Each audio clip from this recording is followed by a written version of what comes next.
Afwan. Bismillahirrahmanirrahim. Assalamualaikum warahmatullahi wabarakatuh. Alhamdulillahi wa kafa, wassalatu wassalamu ala nabiyil kafa, wa ala alihi wa sahbihi as-sidqi wal wafa. Asyhadu an la ilaha illallah wahdahu la syarikalah, wa asyhadu anna Muhammadan abduhu wa rasuluh, la nabiyya wa la rasula ba'da. Allahumma 'allimna ma yanfa'una wanfa'na bima 'allamtana wa zidna ilma. Allahumma inna na'udzubika min 'ilmin la yanfa' wa min qalbin la yakhsha wa min nafsin la tashba wa min da'watin la yastajabu laha. Alhamdulillah teman-teman, puji dan syukur mari senantiasa kita panjatkan kehadirat Allah Subhanahu wa taala. Allah masih mudahkan kita, Allah masih berikan kita nikmat, karunia dan hidayahnya sehingga kita masih dimudahkan untuk mengikuti, melanjutkan tadabbur Quran pada kesempatan pagi hari ini. Tidak lupa salat serta salam mari senantiasa kita curahkan kepada uswatun hasanah kita Nabi Muhammad SAW, pada para keluarga, sahabat beserta para umatnya senantiasa istiqomah dalam meneladani ajaran beliau. Insyaallah pada kesempatan pagi hari ini kita lanjutkan tadabbur Quran kita, alhamdulillah juz yang ke-15 ya. Mungkin kepada Ustaz Fatan. Assalamualaikum Ustaz, sudah berhubung ya. Nah, waalaikumsalam warahmatullahi. Nah, kepada Ustaz Fatan, kami persilakan.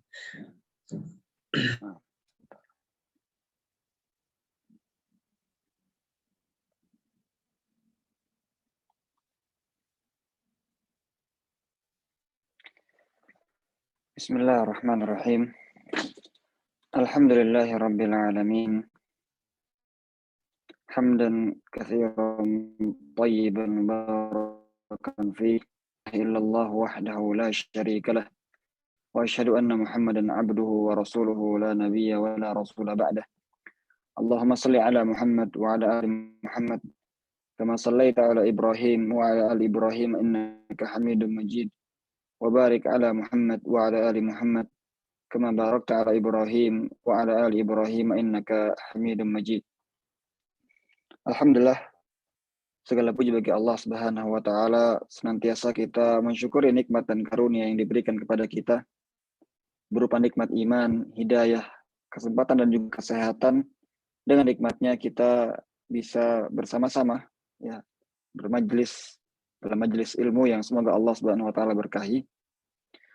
Salawat serta salam semoga tercurahkan kepada Nabi kita Nabi Muhammad sallallahu alaihi wasallam, juga kepada keluarganya, para sahabatnya dan orang-orang yang mengikuti jalan agamanya hingga akhir zaman nanti. Amma ba'du.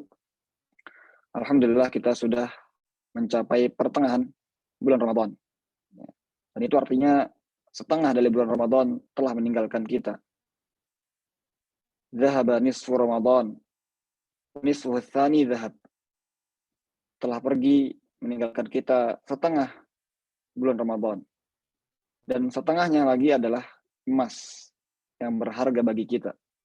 Maka hendaknya kita bermuhasabah di pertengahan bulan Ramadan ini, apakah di pertengahan pertama atau di awal bulan Ramadan ini kita sudah memaksimalkan bulan Ramadan dengan berbagai ibadah. Maka hendaknya kita bersyukur kepada Allah dan meminta keistiqomahan agar bisa menyelesaikan bulan Ramadan dengan baik. Dan jika kita melihat bahwa diri kita masih banyak kekurangan di setengah pertama bulan Ramadan ini, maka hendaknya kita memperbaiki ya sisa-sisa dari hari-hari bulan Ramadan ini. Karena amalan itu tergantung akhirnya. Nabi SAW bersabda, innamal a'malu bil khawatim. Sesungguhnya amalan itu tergantung akhirnya. Apakah akhirnya itu baik atau akhirnya justru malah memburuk, wal'iyadzubillah. Alhamdulillah pada hari ini insya Allah kita akan bahas ya tafsir seperti biasa, tafsir ijmali. Dan kita sudah memasuki tafsir juz ke-15 yang insya Allah akan kita bahas dua surat, yaitu surat Al-Isra yang pertama dari ayat pertama sampai selesai 111, juga akan dilanjutkan dengan surat Al-Kahfi dari ayat pertama sampai ayat ke-74. Surat Al-Isra merupakan surat Makkiyah yang memiliki jumlah ayat 111 ayat. Dinamakan dengan surat Al-Isra karena surat ini dimulai dengan cerita Isra-nya Nabi SAW. Ya, bagaimana nanti Nabi SAW kita jelaskan bahwa beliau diisrakan, ya, diberikan perjalanan oleh Allah Subhanahu Wa Taala dari Masjidil Haram ke Masjidil Aqsa. Dan surat ini juga dinamakan dengan Surat Bani Israel, surat Bani Israel, karena di dalam surat ini mengandung cerita tentang Bani Israel, cerita tentang Bani Israel. Maka surat ini dimulai oleh Allah Subhanahu Wa Taala dengan menceritakan bagaimana perjalanan Isra-nya Nabi Muhammad SAW, dan juga nanti bagaimana kisahnya Basra. Allah Subhanahu Wa Taala Nabi Muhammad SAW dengan Isra Mi'raj. Ya. Ini merupakan mukjizat yang diberikan kepada Nabi Muhammad SAW, di mana Nabi Muhammad SAW Allah berikan perjalanan dari Masjidil Aqsa itu di Palestina, ya, cukup jauh. Dan ketika itu belum ada pesawat, ya, belum ada mobil, ya, masih ada kendaraan yang sifatnya tunggangan hewan dan sebagainya. Dari ke Masjidil Aqsa hanya dalam 1 malam saja. Namun begitulah memberikan mukjizat, Rasulullah diangkat oleh Allah yang dinamakan dengan Mi'raj. Ya, beliau SAW diangkat oleh Allah ke langit, ya, langit pertama, kemudian langit kedua sampai langit ke-7, kemudian di Sidratul Muntaha, dan diajar oleh Allah Subhanahu Wa Taala, dan di sanalah diwajibkannya sholat 5 waktu. Ini adalah Isra Mi'raj. Allah berfirman, Subhanalladzi asra bi'abdihi lailan minal masjidil haram ilal masjidil aqsa alladzi barakna haulah linuriyahu min ayatina innahu huwas samiul basir. Maha suci Allah yang telah mengisrakan, memberikan perjalanan Isra kepada hambanya, yaitu Nabi Muhammad SAW. Lihat bagaimana Allah menyebutkan Nabi Muhammad SAW dengan kata-kata hambanya. Dari Masjidil Haram ke Masjidil Aqsa yang kami berkahi sekitarnya. Masjidil Aqsa itu diberkahi oleh Allah. Negeri Syam yang merupakan sekitaran Masjidil Aqsa, Allah Subhanahu Wa Taala berkahi. Ya. Maka ya, sebagaimana yang terjadi belakangan ini, ya, ada penyerangan di sana, maka kita berdoa kepada Allah Subhanahu Wa Taala semoga Allah mengembalikan kota Syam, negeri Syam, ya, dan lebih khususnya negeri Palestina kepada tangan kaum muslimin. Linuriyahu min ayatina, agar kami memperlihatkan kepadanya di antara bukti-bukti kami, mukjizat kami. Innahu huwas samiul basir. Sungguhnya ialah yang maha mendengar lagi maha melihat.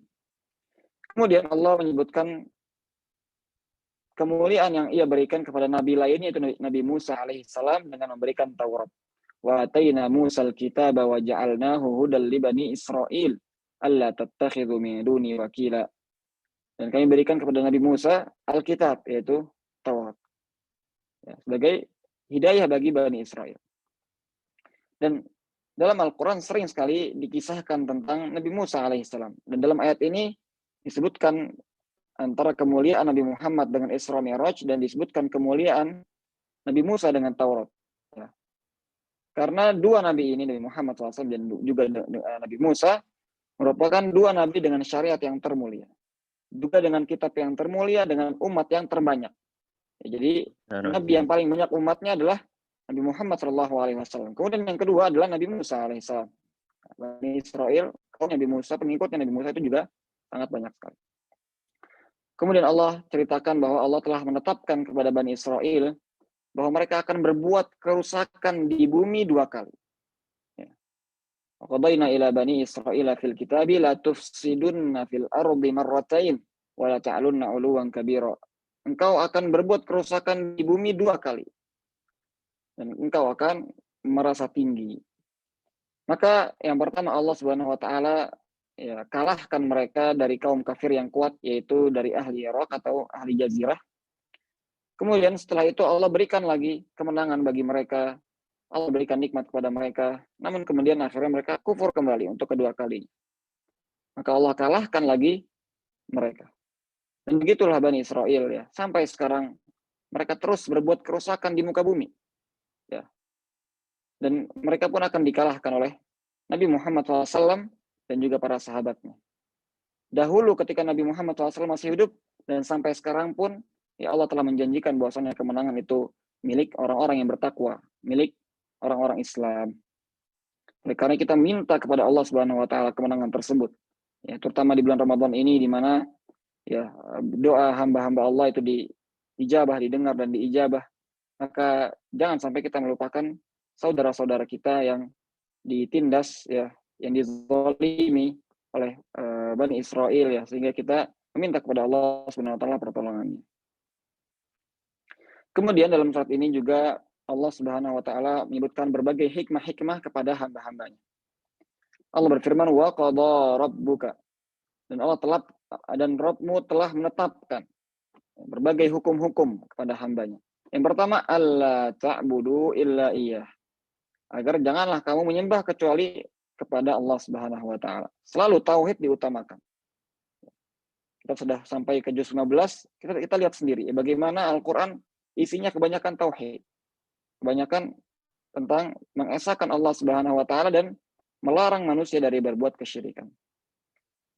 Wabil walidaini ihsana. Langsung yang kedua adalah berbakti kepada orang tua. Lihat bagaimana Allah menyandingkan antara hak orang tua dengan haknya Allah Subhanahu wa taala. Setelah disebutkan hak Allah yang pertama itu mengesahkan Allah dan tidak berbuat kesyirikan, langsung disambung dengan berbakti kepada orang tua.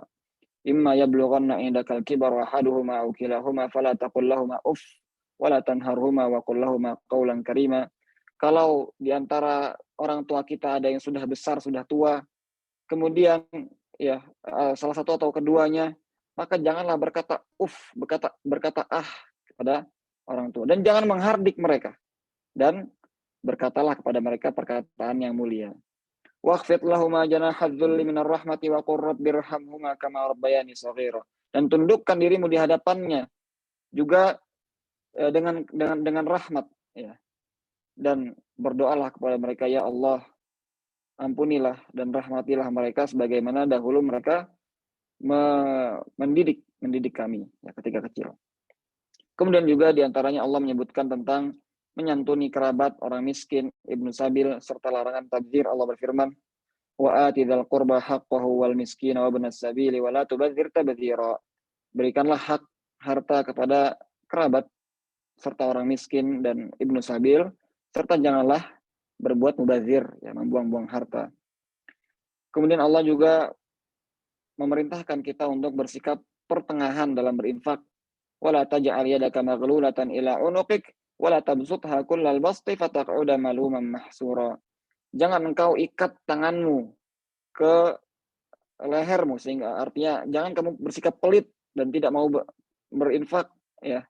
Namun jangan juga terlalu banyak berinfak, akhirnya kita melalaikan hak-hak yang lainnya. Jangan sampai kita berinfak namun tidak menafkahi keluarga, tidak menafkahi orang tua kita yang membutuhkan, tidak menafkahi kerabat-kerabat kita. Ya, namun hendaknya kita memiliki prioritas dan bersikap pertengahan dalam berinfak. Tidak pelit namun tidak juga berlebihan.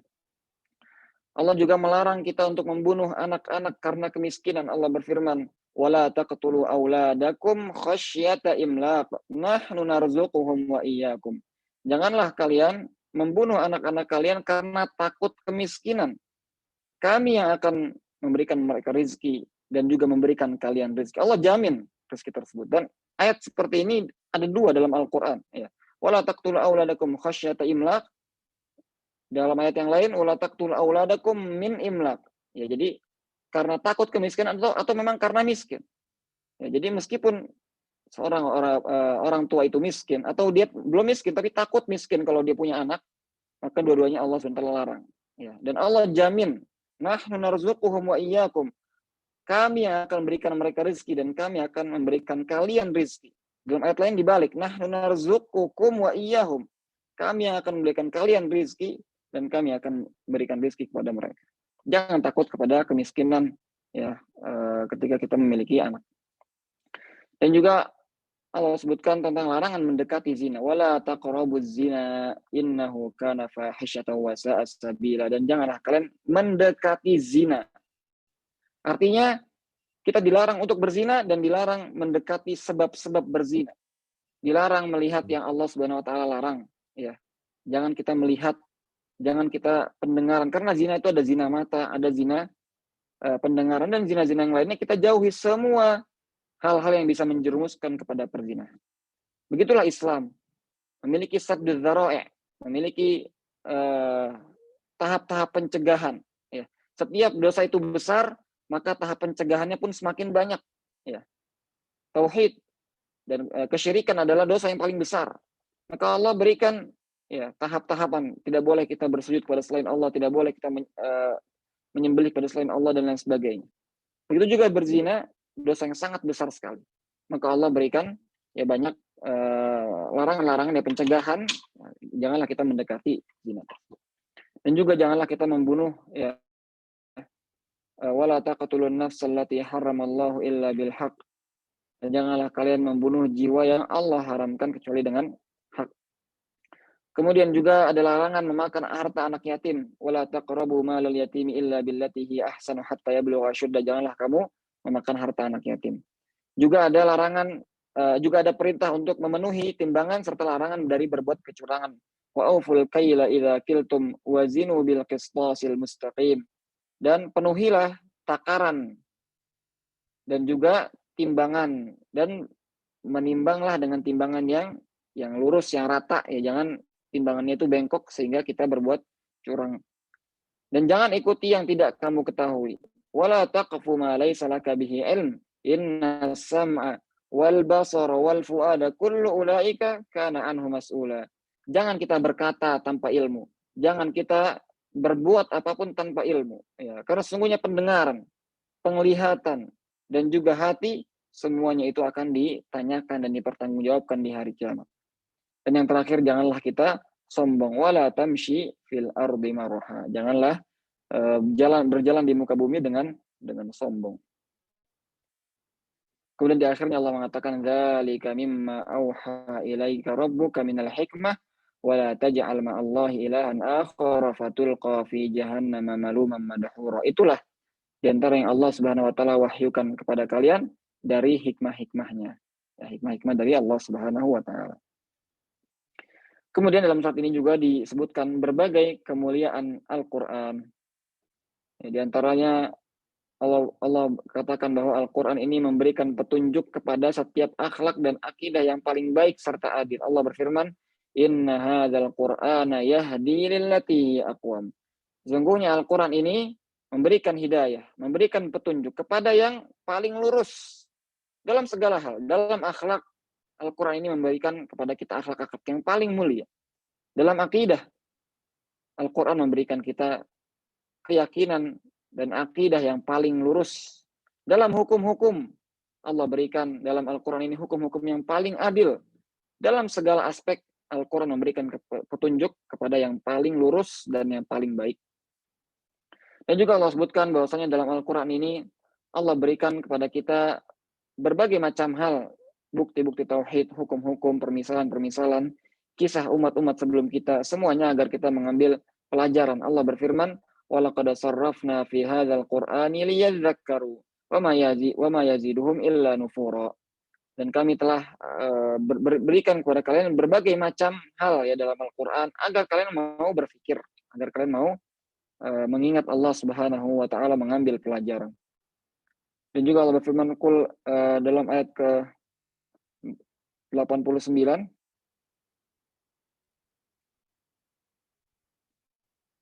وَلَقَدْ صَرَّفْنَا لِلنَّاسِ فِي هَذَا الْقُرْآنِ مِنْ كُلِّ مَثَلٍ فَأَبَى أَكْثَرُ النَّاسِ إِلَّا كُفُورًا. Dan kami telah berikan bermacam-macam hal untuk manusia dalam Al-Quran ini.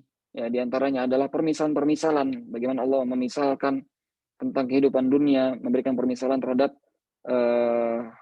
kesyirikan, dan ketika kita berdoa kepada selain Allah dan lain sebagainya. Namun kebanyakan manusia itu enggan serta kufur. Wal'iyadzubillah. Kemudian Allah Subhanahu wa taala menyatakan bahwa orang yang tidak beriman dan tidak bertauhid kepada Allah, maka Allah berikan penghalang kepada mereka dari memahami Al-Quran. Sehingga meskipun mereka membaca Al-Quran, mereka tidak bisa memahaminya. Allah berfirman, wa idza qara'tal Qur'ana ja'alna bainaka wa bainal ladzina la yu'minuna bil akhirati hijaban mastura. Dan ketika engkau membacakan Al-Quran, maka kami jadikan bagi orang-orang yang tidak mau beriman kepada akhirat, bagi orang-orang yang tidak mau beriman, tidak mau bertauhid, maka kami jadikan ada penghalang yang menutupi mereka dari Al-Quran. Dan juga Allah menyebutkan dalam ayat ke-82 bahwasannya Al-Quran ini adalah obat serta rahmat bagi kaum mukminin. Pun sebaliknya bagi orang-orang yang zalim, Al-Quran ini hanya menambahkan kerugian mereka. Allah berfirman, wa nunazzilu minal Qur'ani ma huwa shifaa'u wa rahmatul lil mu'minin wa la yazidul zalimina illa khasara. Dan kami turunkan dari Al-Quran ini yang menjadi obat, penyembuh, serta rahmat bagi orang-orang yang beriman. Dan tidaklah Al-Quran ini menambah orang-orang yang zalim kecuali kerugian. Maka Al-Quran ini tergantung pembacanya. Kalau yang membacanya adalah orang-orang yang beriman, maka Al-Quran itu akan menjadi obat dan rahmat. Namun ketika yang membacanya adalah orang-orang yang zalim, hanya membaca huruf-hurufnya saja, tidak pernah mau mentadabburinya, dan tidak mau mengamalkan isi Al-Quran, maka itu hanya menjadi kerugian baginya. Sebagaimana Nabi SAW bersabda, Al-Qur'anu hujjatun laka au alaika. Al-Quran itu adalah hujjah, bukti bagimu atau atasmu.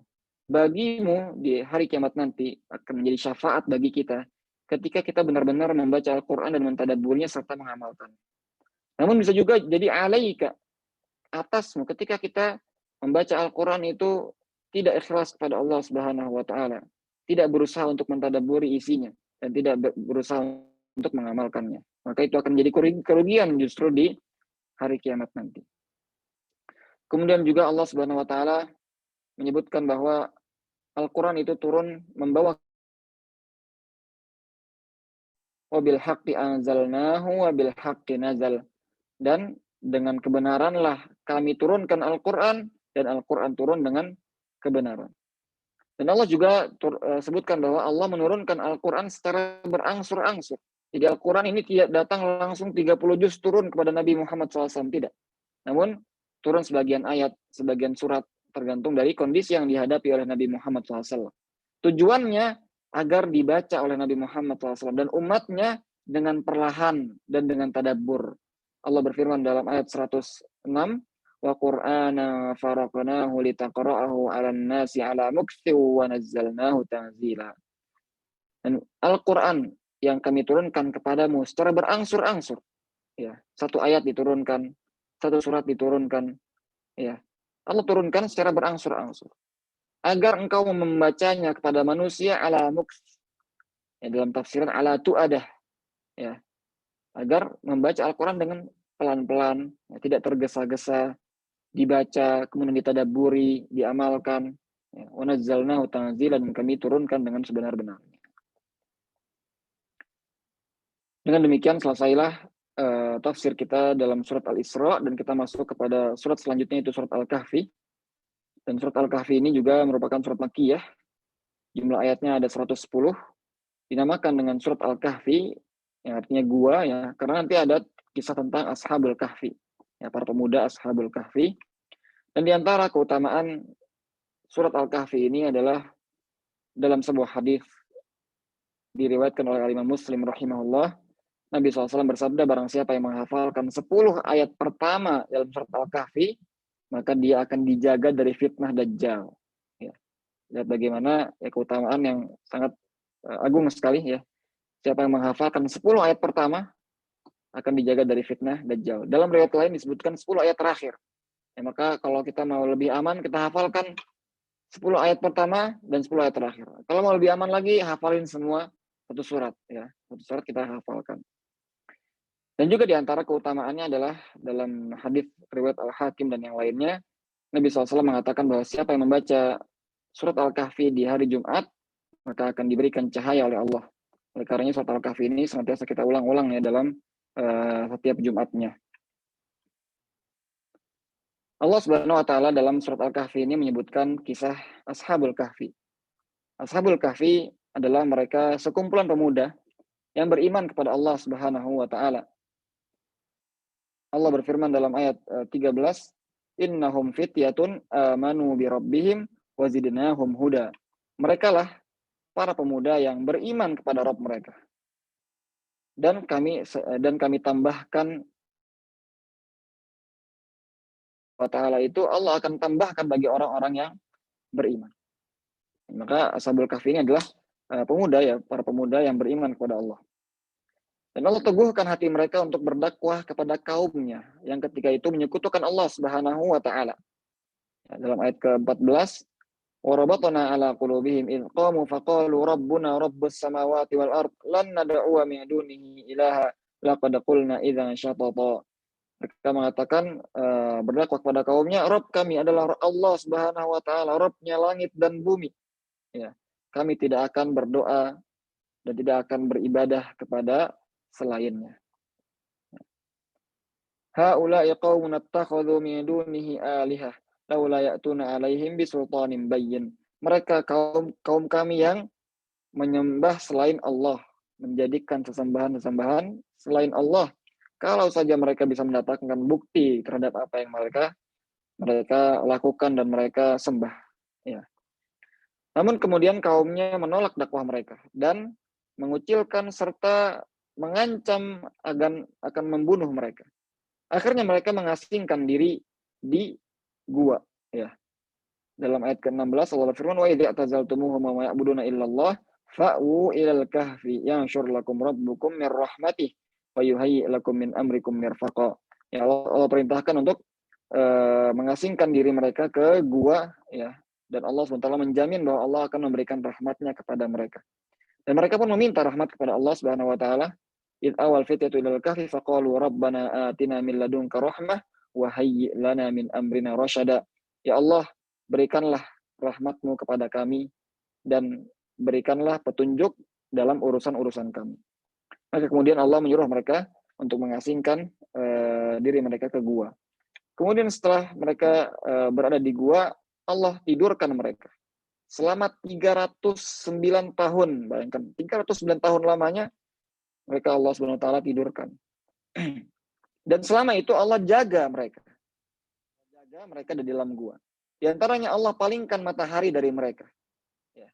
Allah berfirman dalam ayat 17, "Wa tarasyamsa idza tala'at tazawaru an kahfihim dzatal yamin wa idza gharabat taqriduhum dzatal shimal wa hum fi fajwatin min." Jadi ketika matahari dari arah timur ya, maka kami palingkan matahari tersebut ke kanan mereka. Kemudian ketika ke barat, kami palingkan ke kiri mereka. Akhirnya mereka tidak terkena matahari, ya, tidak kepanasan ya, terkena matahari. Dan juga Allah berikan mereka ventilasi udara, ya, ada lubang ya untuk sirkulasi dan ventilasi udara. Allah berfirman, "Wahum fi fajwatin min." Ya, mereka ada ventilasi yang mensirkulasi udara mereka. Dan juga diantaranya Allah menidurkan mereka, membuat mereka tidur, namun mata mereka terbuka, seperti orang yang masih terjaga, masih orang yang bangun ya. Dan Allah bolak-balikkan badan mereka, jadi nggak diem aja gitu ya. Karena biasanya kalau orang diam, itu bisa dimakan oleh bumi ya, oleh tanah ya. Sebagaimana mayit ya, orang yang mati ya di kuburan mereka tanah tidak bergerak. Namun di sini Allah SWT membolak-balikkan mereka. Allah berfirman, "Wa tahsabuhum ayqadha wa hum ruqud." Ya, dan kamu orang yang melihatnya akan mengira mereka terjaga, mereka bangun karena mata mereka terbuka. Wa hum ruqud, padahal mereka sedang tidur. Wa nuqallibuhum dzatal yamini wa dzatal shimal, dan kami balikkan zira'aihi bil wasid, dan anjing mereka, jadi mereka memiliki anjing dan tangan anjing mereka itu terbentang di depan pintu gua. Lawit tala'ta alaihim lawallaita minhum firara wa lamulita minhum ru'ba. Siapa saja yang melihat mereka akan kabur ketakutan. Ya, ini penjagaan Allah Subhanahu wa taala. Lihat bagaimana ketika kita itu beriman kepada Allah Subhanahu wa taala dan berdakwah kepada Allah Subhanahu wa taala, istiqomah di atas jalannya, dan kita meminta rahmat Allah Subhanahu wa taala, maka Allah akan jaga kita apapun yang terjadi. Itu janji dari Allah Subhanahu wa taala. Dan ini Ashabul Kahfi. Bagaimana ketika mereka beriman, Allah teguhkan hati mereka. Dan ketika mereka berdakwah kepada Allah, meminta rahmat kepada Allah, Allah jaga mereka. Apapun yang terjadi. Ketika mereka bangun dan bahkan ketika mereka tidur 300 tahun, Allah Subhanahu wa taala jamin ya penjagaan mereka. Subhanallah. Kemudian setelah 309 tahun, Allah bangunkan mereka tanpa mereka sadar betapa lamanya mereka tidur. Ya. Allah berfirman dalam ayat 19, wa kadzalika ba'atsnahum liyatasaalu bainahum qala qailun minhum kam labistum qalu labithna yawman aw ba'dha yawm. Karena mereka terbangun dan di antara mereka mengatakan, berapa lama kalian tidur? Ya, mereka mengatakan ya mungkin 1 hari atau setengah hari. Ya begitulah ya, kalau kita tidur kadang kita nggak sadar ya. Dikira cuma berapa jam, ternyata subhanallah 309 tahun mereka tertidur. Maka kemudian salah seorang dari mereka pergi ke kota ya dengan sembunyi-sembunyi karena mereka takut ya, karena mereka mengira bahwa kaumnya itu masih kufur kepada Allah Subhanahu wa taala. Sehingga kalau mereka ketahuan mereka akan dibunuh. Ya, maka akhirnya mereka diam-diam dan mereka membawa uang di zaman mereka ya 300 tahun, tentu saja sudah banyak perubahan ya di kota. Ya.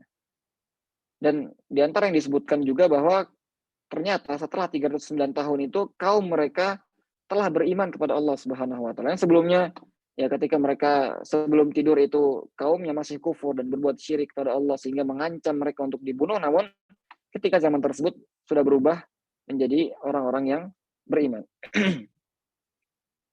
Maka akhirnya mereka pun ketahuan ya oleh masyarakat ya, oleh kaum mereka ya, karena mereka bawa uang tahun 309 tahun yang lalu. Karena mereka pun ketahuan oleh mereka. Wa kadzalika atsarna alaihim liya'lamu anna wa'dallahi haq wa anna as-sa'ata la raiba fiha.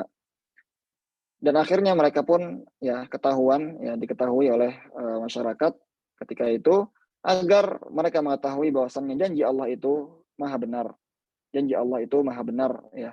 Janji Allah akan menolong hamba-hambanya yang beriman dan bertakwa, dan agar manusia mengetahui bahwasannya hari kiamat itu adalah benar datang. Namun kemudian setelah itu sebagian manusia berlebih-lebihan memuji mereka. Akhirnya membangun kuburan mereka. Membangun dengan bangunan-bangunan. Dan ini dilarang oleh Nabi SAW bahkan ya. Membangun kuburan-kuburan. Serta bahkan membangun masjid di atas kuburan. Ya, dan ini tidak boleh. Ya. Nabi SAW bersabda, La taja'alu buyutakum maqabir. Ya, dalam sebuah la taja'alu karena lupa redaksi hadisnya, Nabi SAW mengatakan janganlah kalian membangun ya, masjid di atas kuburan. Ya. Faqala banu alaihim bunyana rabbuhum a'lamu bihim qala alladziina ghalabu ala amrihim lanattakhidanna alaihim masjida. Mereka mengatakan bangunlah kuburan-kuburan mereka. Ya. Dan orang-orang yang termakan oleh hawa nafsu mereka mengatakan kami akan membuat masjid di atas kuburan mereka.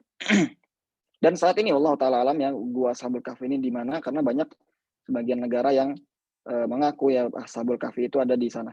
Namun Ana tahun lalu ya pergi ke Jordan ya, dan Ana mengunjungi sebuah situs yang mereka katakan sebagai Ashabul Kahfi, dan Allah Ta'ala alam ya kalau dari pengakuan mereka mengatakan memang di sini yang lebih tepat ya, bahwasanya Ashabul Kahfi itu dahulu di sini. Di sana memang betul ada guanya dan ada bekas tempat mereka tertidur di sana, dan juga di sebelahnya ada masjidnya. Nah, ini yang diantara yang bukti yang menunjukkan bahwa tempat tersebut lah yang menjadi situs, bahwa di sebelah gua tersebut ada masjid yang seperti di ayat ini dikatakan anatakhidzanna alaihim masjida. Kami akan membuat masjid, membangun masjid di sekitaran kuburan Ashabul Kahfi. Kemudian Allah menyebutkan bahwasannya ahli kitab berselisih tentang jumlah mereka. Sayaquluna thalathatur rabi'uhum kalbuhum. Ada yang mengatakan 3, yang keempatnya anjingnya. Kemudian ada yang mengatakan 5, yang keenam anjingnya. Ada yang mengatakan, dan mereka hanya berdasarkan ini aja, tanpa dasar ya. Hanya menebak-nebak saja tanpa tanpa dasar saja. Ya, maka jangan kita berselisih kepada hal yang nggak penting. Ya, jumlah Ashabul Kahfi tidak penting berapa. Intinya adalah ini adalah sebuah kisah yang penuh dengan hikmah. Ya, bahwasanya siapa yang beriman dan bertakwa kepada Allah, Allah akan bantu mereka. Ya, Allah Subhanahu wa taala akan membantu mereka dan menolong mereka di dunia dan di akhirat. Dan Allah menyebutkan bahwa Allah lah pemilik ghaib, ya hal-hal yang ghaib, yang Maha melihat lagi Maha mendengar. Qulillahu a'lamu bima labithu lahu ghaibus samawati wal ard. Allah lah yang lebih mengetahui ya berapa lama mereka tertidur dan berapa jumlah mereka. Baginya lah Allah Subhanahu wa taala hal yang gaib yang ada di langit dan di bumi. Kemudian dalam surat Al-Kahfi ini disebutkan juga tentang kisah Nabi Musa dengan Nabi Khidir. Bagaimana Nabi Musa alaihissalam dengan pelayannya yaitu Yusha ibn Nun yang kemudian juga nanti menjadi nabi, ya Nabi Yusha. Mereka melakukan sebuah perjalanan ke ujung negeri Maroko ya untuk menuntut ilmu. Sesampainya di sana ya mereka membawa bekal ikan yang sudah mati ya, kalau tidak salah juga ikan yang sudah diasinkan ya dalam sebuah kitab tafsir disebutkan. Namun kemudian bekal tersebut tiba-tiba hidup kembali ikannya dan lompat ke laut. Ya, ini sebuah hal yang aneh, ya mukjizat yang aneh. Namun Yusha, ya, pelayannya Nabi Musa alaihissalam baru memberitahu kepada Nabi Musa setelah mereka melewati beberapa lama gitu ya. Maka akhirnya setelah itu Nabi Yusha menceritakan kepada Nabi Musa alaihissalam apa yang terjadi ya, bahwa ikan mereka lompat ya ke lautan. Akhirnya mereka kembali ke tempat tersebut ya, di mana si ikan itu lompat. Kemudian di sana mereka bertemu dengan Khidir. Para ulama berselisih pendapat Khidir ini apakah dia seorang nabi atau bukan. Ya Allah Ta'ala alam, yang lebih kuat Khidir ini adalah seorang nabi, dan Nabi Khidir alaihi salam. Ya, karena di sini disebutkan berbagai macam yang menunjukkan bahwa dia diberikan wahyu oleh Allah Subhanahu wa taala. Maka kemudian Nabi Musa meminta agar bisa ikut dengannya menimba ilmu. Ya, lihat bagaimana Nabi Musa alaihissalam yang ketika itu merupakan manusia terbaik, nabi yang paling mulia ketika itu. Namun beliau mau belajar kepada Khidir alaihissalam. Maka akhirnya Khidir pun setuju dengan syarat Nabi Musa tidak boleh memberikan satu pertanyaan pun, ya, nggak boleh bertanya sama sekali sebelum diberikan ilmu oleh Khidir. Ya. Akhirnya mereka berjalan hingga mereka menaiki sebuah kapal. Kemudian Khidir pun merusak kapal tersebut sehingga kapal tersebut pun karam, ya, bolong. Ya, maka akhirnya Nabi Musa pun bertanya, kenapa engkau merusak kapal itu? Akhirnya mereka berjalan lagi hingga bertemu seorang pemuda, kemudian Khidir membunuh pemuda tersebut. Maka akhirnya pun Nabi Musa bertanya lagi dan mengingkari hal tersebut. Ini sudah 2 kali ya Nabi Musa diberikan uzur oleh Khidir ya, untuk bertanya. Kemudian yang ketiga, mereka melanjutkan kembali perjalanan sehingga melewati sebuah desa yang tidak mau menjamu mereka. Ya, jadi mereka sudah kelaparan, ya tidak punya makanan, datang ke sebuah desa untuk bertamu, tapi mereka tidak dijamu oleh penduduk kota tersebut. Namun ketika mereka menemukan sebuah tembok yang hampir roboh, Nabi Khidir membetulkan ya, membangun kembali tembok tersebut tanpa meminta balasan. Ya, padahal ya Nabi Musa kemudian bertanya lagi, kenapa engkau tidak meminta balasan ya dari pekerjaanmu membangun kembali tembok yang hampir roboh itu. Maka akhirnya Nabi Khidir pun ya telah memberikan 3 kesempatan kepada Nabi Musa alaihissalam, namun Nabi Musa tidak bisa bersabar untuk memberikan pertanyaan. Akhirnya mereka berdua pun berpisah, namun kemudian Nabi Khidir menyebutkan ketiga alasan dari perbuatannya itu. Allah berfirman dalam ayat ke-79, hadza firaqu baini wa bainika saunabbiuka bita'wili ma lam tastati' alaihi sabra. Ini adalah perpisahan antara aku denganmu, dan aku akan menyebutkan ya tafsiran dan alasan atas hal yang engkau tidak bisa bersabar untuk bertanya tentangnya.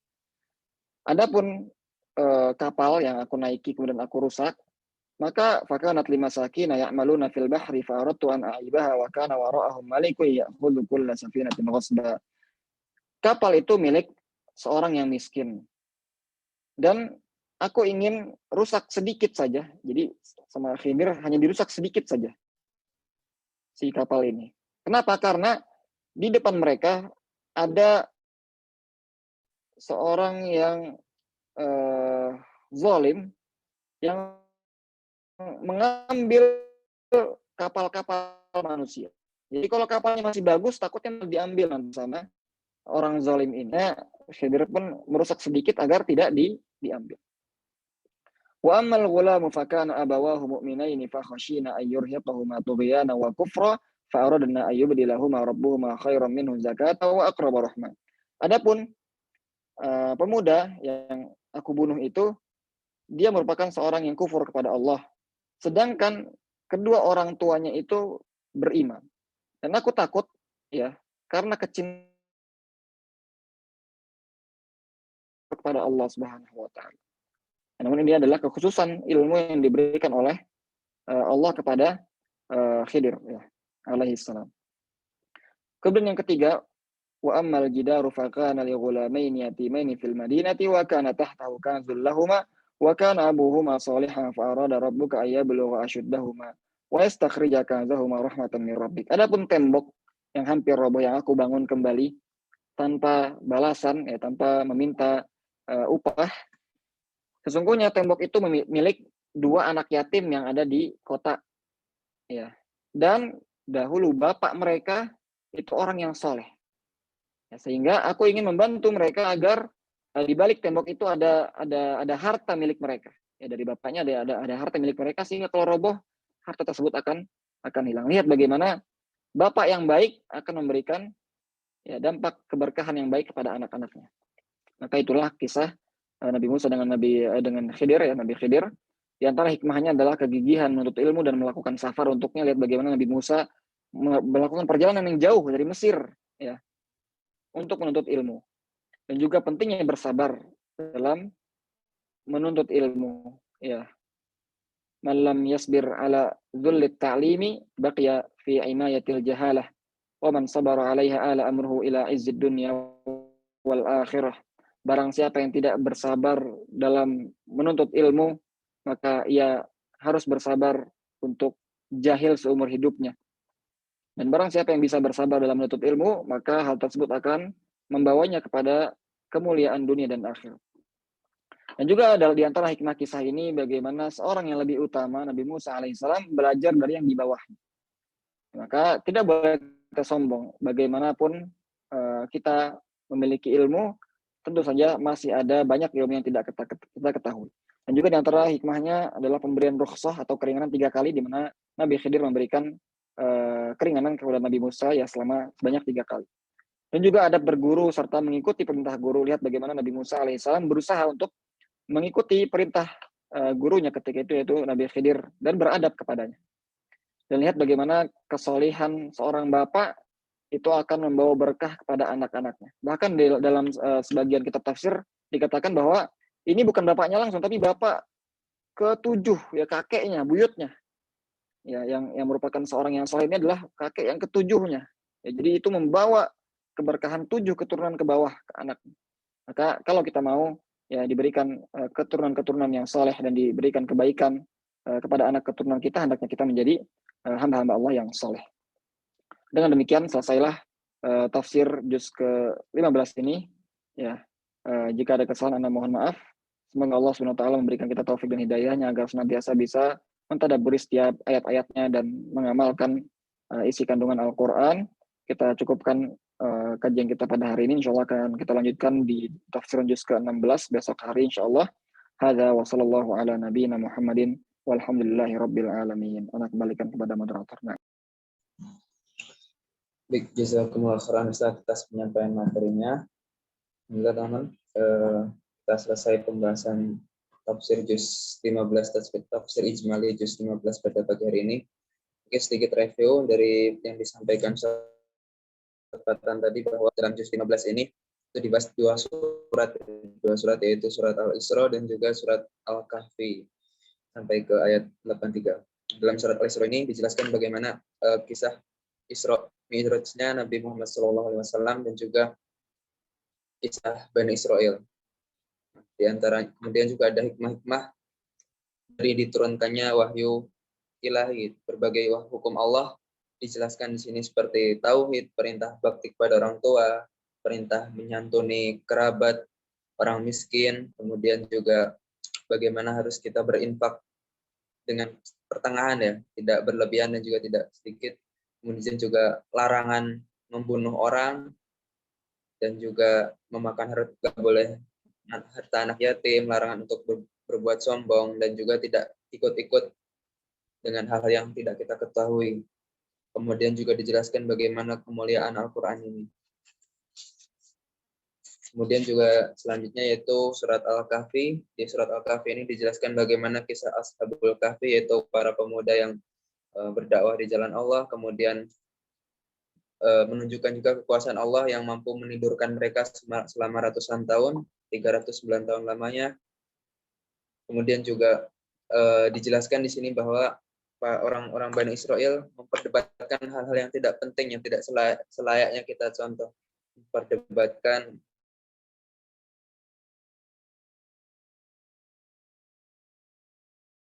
berapa jumlah yang tidak penting, yang penting.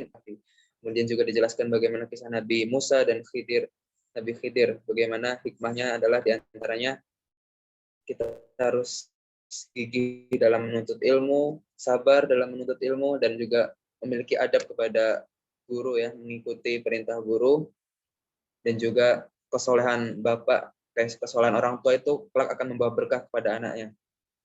Dan juga kemudian rukhsah, dan juga tidak malu atau tidak gengsi ya, tidak mau belajar dengan orang yang di bawah kita. Bagaimana Nabi Musa mau belajar dengan Nabi Khidir, padahal Nabi Musa lebih utama.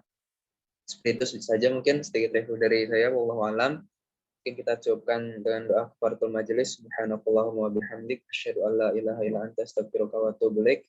Insyaallah kita lanjutkan lagi besok pagi di tafsir juz yang ke-16 insyaallah. Sekian, kami tutup. Wassalamualaikum warahmatullahi wabarakatuh.